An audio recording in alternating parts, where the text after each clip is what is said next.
Do you guys ever see those TikTok videos or Facebook videos of these chiropractors making these big loud pops when it comes to giving the adjustment?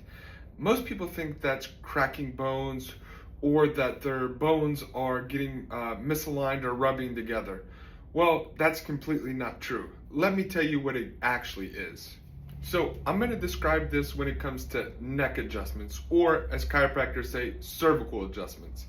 These are a lot of the times where people are scared or nervous to get the adjustment.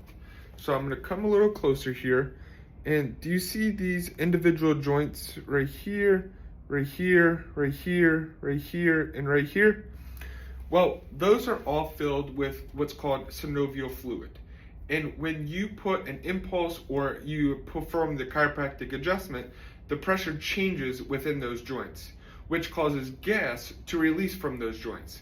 And those gases releasing from those joints is what's causing that snap, crackle, and pop sound.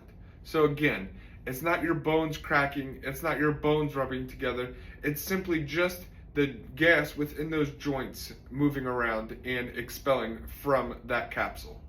Hope this helps, and if you have any questions, feel free to leave them in the comments.